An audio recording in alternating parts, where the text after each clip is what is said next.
할렐루야. 오늘도 영상 예배에 나오신 여러분들을 주님의 이름으로 환영하고 축복합니다. 오늘 우리가 볼 말씀은 시편 32편 1절 말씀입니다.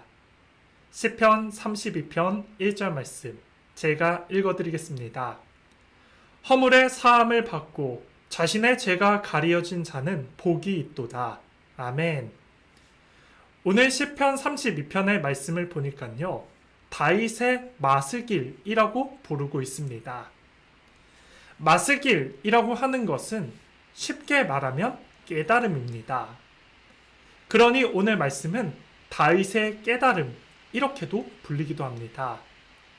다윗이 인생 가운데서 얼마나 큰 깨달음이 있었으면 후대 사람들에게 기록하면서 너희도 이 깨달음을 가지고 살아야 된다라고 권면하고 있습니다.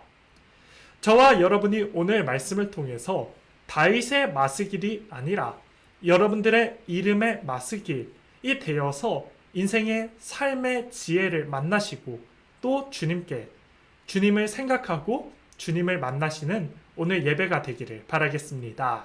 아멘. 오늘 본문의 말씀을 한번 보겠습니다. 1절 말씀 제가 한 번 더 읽어드리겠습니다. 허물의 사함을 받고 자신의 죄가 가리어진 자는 복이 있도다. 이 말씀을 현대어 성경의 말씀을 보니까요, 이렇게 기록되어 있습니다. 잘못을 용서받고 하나님이 죄를 덮어주신 사람은 행복하다. 잘못을 용서받고요, 하나님께서 죄를 용서해준 사람은 행복하다. 당연한 것 아니겠습니까? 여러분, 잘못을 용서받았는데 또 죄를 용서를 받았는데요, 그 용서해 주신 대상이 하나님이십니다. 그 사람은 얼마나 행복하겠습니까? 근데 반대로 죄를 용서받지 못한 사람이 있다면요, 그 사람의 마음은 어떨까요? 잘못을 가지고 살아가는 사람이 있다면 어떨까요? 반대로 죄를 하나님께 회개하지 않는 사람이 있다면 그 사람은 어떨까요? 여러분, 3절의 말씀을 보니까요, 그 사람은 종일 신음하고 뼈가 쇠하여진다. 쇠하여진다 라고 말한 것은 뼈가 약해진다. 점점 기력이 점점 떨어진다. 이렇게 의미하고 있습니다. 또 종일통으로 고통을 당한다 라는 말씀도 있습니다. 4절의 말씀은 진액이 빠지고 여름의 가뭄처럼 마음이 마르게 됩니다. 죄를 고백하지 않으면요, 죄를 회개하지 않으면요, 용서함을 받지 않으면요, 뼈가 쇠하여지고 종일통으로 고통을 당하고 또 여름의 그 가뭄처럼 마음에 가뭄이 찾아와 마음이 황폐해지는 것입니다. 여러분, 사실 죄의 문제, 주님 앞에 회개하지 않는 사람은요, 교만한 사람입니다. 죄라고 하는 것은 영어 사전에서 보니까 죄는요, S-I-N 이렇게 부르고 있습니다. 여기서 주목할 것은 바로 I입니다. I가 중간에 있습니다. 즉, 죄를 회개하지 않는 사람, 교만한 사람은요, 자신의 마음속에서 내가 이 죄의 문제를 해결할 수 있어.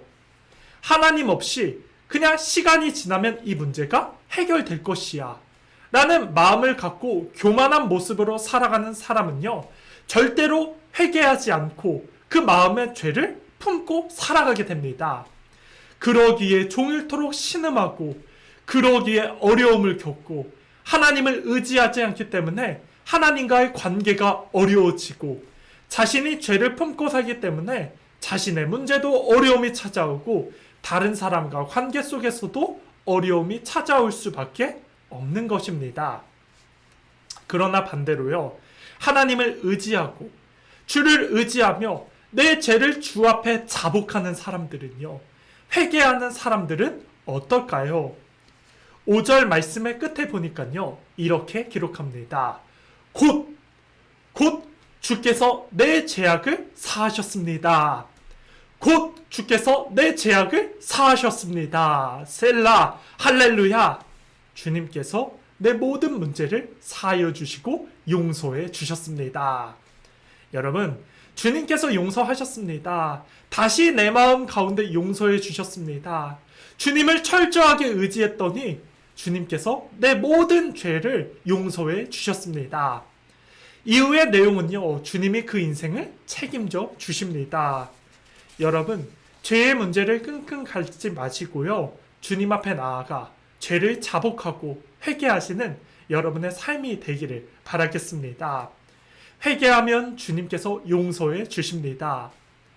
회개는요, 다시 주님께로 돌아온 것입니다. 내 인생의 주인이 내가 아니라 주님이십니다. 주님이 내 인생의 왕이십니다. 나를 받아주세요. 내가 주님께로 돌아갑니다. 주님의 보혈로 나를 씻어주세요. 주님께로 돌아갑니다. 주님께서는 용서해 주십니다. 여러분, 우리 주님은요, 어떠한 큰 죄든 어떠한 작은 죄든 주님께 회개하고 주님께 돌아오면요, 모든 죄들을 용서해 주십니다. 요한복음의 가늠한 여인, 돌에 맞아 죽어야 되지만 주님께 나왔을 때 주님께서 용서해 주시고 다시는 죄를 짓지 말아라 라면서 그 죄를 사해 주십니다. 어떠한 죄든지 주님께로 돌아간다면 주님께서 사해 주시고 용서해 주십니다. 이 말씀을 기억하시기 바랍니다. 사람은요, 다 죄성이 있기 때문에 이 세상 속에 살아갈 때는 불안정한 삶을 살아갑니다.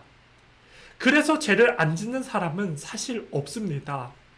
그러나 죄를 지었을 때 주님께 회개하고 주님께 나아간 사람은요, 자유함을 얻는 것이고, 그 죄를 끙끙 가지고 계속 내가 해결하려고 하면 그 죄의 깊은 늪에 빠질 수밖에 없습니다. 여러분, 날마다 죄 가운데 찔림을 가지고 사시지 마시고 주님께 회개하길 바랍니다. 다시 주님께로 돌아오시기 바랍니다. 다시 주님께 자복하고 주의 보혈을 의지하며 주님을 따르는 여러분 되시길 바랍니다. 그래서 인생 가운데 주님을 만나시고 주의 다스림을 받으시며 내 인생 내가 이끄는 것이 아니라 주님께 맡기며 주님께 내 인생을 드리며 주와 동행하신 여러분의 삶이 되시길 바랍니다. 다윗은요, 이 깨달음을 얻었습니다. 여러분도 이 사실을 깨달으면서 오늘 말씀 듣고 회개기도 하시며 주님을 따르시는 여러분의 삶이 되기를 간절히 축복하겠습니다. 아멘. 말씀의 결론을 맺겠습니다. 여러분, 1절의 말씀처럼 허물의 사함을 받고 자신의 죄를 가리어진 사람은 복이 있도다. 주님께 회개한 사람, 주님의 다스림을 받는 사람, 주님께 돌아가는 사람이 복이 있습니다. 이 사실을 기억하면서 오늘도 주님께로 나아가시는 여러분의 삶이 되길 바랍니다.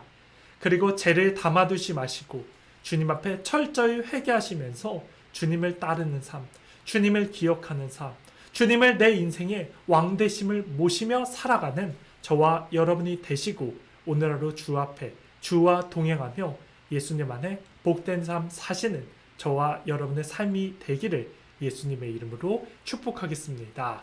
아멘.